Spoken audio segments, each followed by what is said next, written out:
Today we are talking about money, money, money, money. For those who don't know me, I am Imani Adia, the founder of Soul 360, where we empower you with the tools and knowledge to live a life your soul desires most. So let's get into this whole money thing. I know that there are many of you who say to yourself, I want to be wealthy. I want to be rich. And even though you have these beliefs, it just seems like nothing is moving the needle.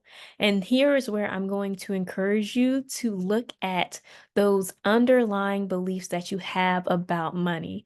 What are those subconscious beliefs that you have about money? And you may say, oh, my relationship with money is good. And I'm going to now name a couple of beliefs that are in the world that are literally challenging your belief and your affirmation around, I want to be wealthy, I want to be rich. Because what I want you to think about is how people may say money is the root of all evil. And even if you are to hear that in passing, when you hear it enough and you don't check it, that may be something that you may take on subconsciously, right? You may also have another belief, such as wealth is equal to evilness based off the TV shows or based off the movies that you watch. And so I want to call out a couple of specific movies in particular when you've watched Spider-Man and you think about the villain who is Green Goblin, who also is rich. When you look at Superman and you think of the villain Lex Luthor, who is also rich. And even though they didn't outwardly tell you or say to you, wealth is evil, what they're saying when you're watching those shows is wealth is evil. And you being a person that has just such high standards and has such high values for yourself, you are not going to think that it's okay for you to strive to be something that's evil. And so you're not going to strive for wealth. You're not going to strive to be rich. And so here is where I want you to think about the beliefs that you're carrying. And so when you start to look at those beliefs, and if anything that I just said, you're like, I do have that in me, and you recognize that, you're going to go and you're going to ask yourself, is this 1,000% true?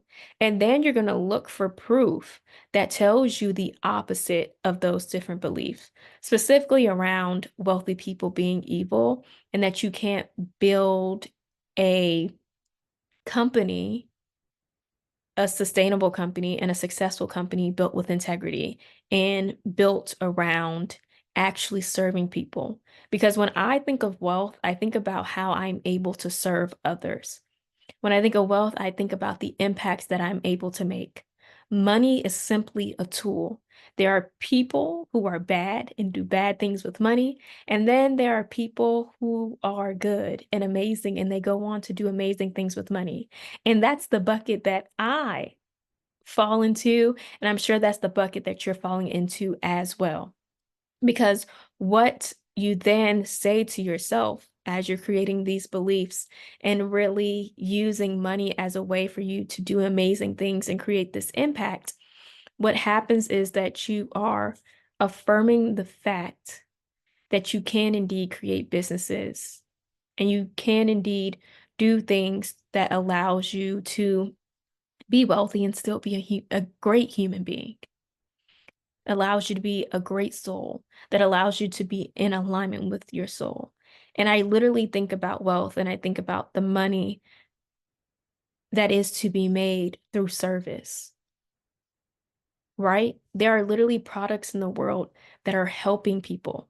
When people come to me, it's that I'm literally able to help them and give them knowledge that is changing their lives, telling them about information they had no idea, giving them experiences that is literally life-changing, that allows them to lean into their limitless and take action.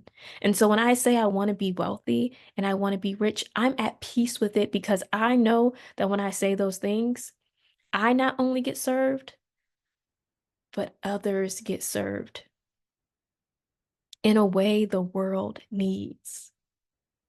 And so if you need even more proof, right? Or if you have somebody in your orbit specifically who states, right, and who talks about money and they see it as a negative, number one, create some distance between the two of you because their negativity and their energy around money can dampen yours, especially when you are trying to correct and increase and elevate your own energy. So that's number one.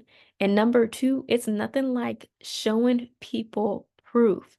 So go out there and become wealthy and show them that just because you're wealthy or when you can be a wealthy person and also make an impact and be a great human being.